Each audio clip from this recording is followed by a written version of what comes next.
حالت میرے لیے مشکل ہے, مجھے اسے بھی کھانسی کا اثر ہے, لیکن اس وقت اللہ کا شکر ہو کہ کھانسی نہیں ہے.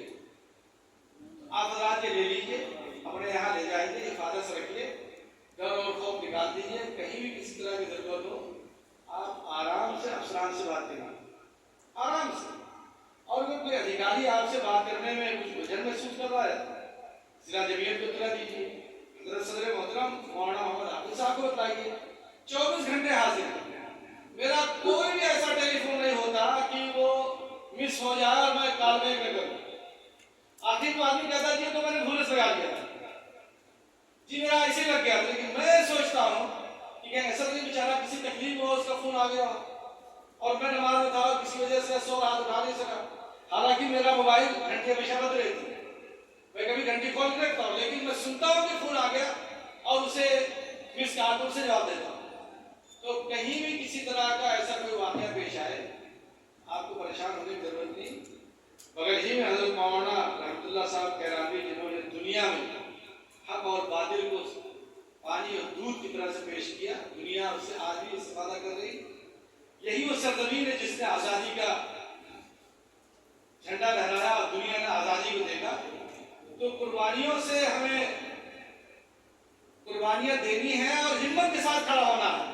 بس ایک کام کر لیجیے, آخری گزارش, فجر کے بعد کا سونا بند کر دیجیے. فجر کے بعد کا سونا بند کر دیجیے. رات کو جلدی سوئیے, صبح کو جلدی اٹھیے, باوضو رہیے, تہجد پڑھیے. اگر صبح اٹھنے کا موقع نہ ہو تو سونے سے پہلے پڑھ کر کے سو جائیے. 4 رکعت اس نیت سے پڑھ لیجیے اور باوضو سوئیے, باوضو رہیے. قرآن کریم کی تلاوت کے پابند بن جائیے. چاہے ایک ہی رکوع پڑھیے, روزانہ پڑھیے, ایک رکوع پڑھیے, کبھی ناکام نہیں ہونا چاہیے. میں یہ تو نہیں کہتا میں کتنا پڑھتا ہوں, لیکن آپ یقین مانیے میں اپنے رب کے فضل و کرم سے یہ میرے کراموں کے اللہ تعالیٰ کی مہربانی میں پڑھا ہے کہ جب جمعہ کے اجلاس عام ہوتا ہے تو بھی ناکام نہیں ہوتا. میں اس کو پڑھتا ہی پڑھتا ہوں جو پڑھنا ہوتا ہے. سمجھ گئے آپ؟ جب جمعہ کے اجلاس کو یا کبھی ایسے کر لیتا ہوں پہلے پڑھ لیتا ہوں, بعد میں نہیں, پہلے, یا پھر فارغ ہو کر کے رات کو 10 بجے کے بعد آ کر کے پھر پڑھتا ہوں. تو آپ یہ طے کر لیجیے کہ معمولات پہ پابند ہونا, تزکیہ نفس, تصحیح نیت, صالح اور صالحیت دونوں ہونا ضروری. اکابر ہیں, ایسا نہیں کہ لوگ چلے گئے کھائے بھی. اپنے ہاتھ کو کسی بزرگ کے حوالے کیجیے. ہمارا نوجوان فارغ ہونے والا بچہ, ہمارا نوجوان فارغ ہونے والا بچہ, مدارس سے فارغ ہونے والی نئی نسل ہمارے بزرگوں کے بارے میں ان کو واقف نہیں, جانتے نہیں. ابھی اس مجمع میں اگر پوچھا جائے تو شیخ الہند کون تھے, کم لوگ بتلا سکیں گے. میں سچ کہہ رہا ہوں, میں آپ کا امتحان نہیں لے رہا ہوں, لیکن میں ابھی ایسا 12 ہوا کہ وہاں حضرت شیخ الہند کا تذکرہ کیا گیا اور میرا فارغ مدرسے کا فاضل وہ حضرت شیخ الہند رحمۃ اللہ علیہ کی خدمات اور ذات سے واقف نہیں تو مجاہد ملت اور فدا ملت کی کردار سے کیسے واقف ہو. اور میاں جی نور محمد جنجانوی رحمۃ اللہ علیہ, حاجی امداد اللہ صاحب مہاجر مکی رحمۃ اللہ علیہ اور ان حضرات اکابر سے کیسے واقف ہو.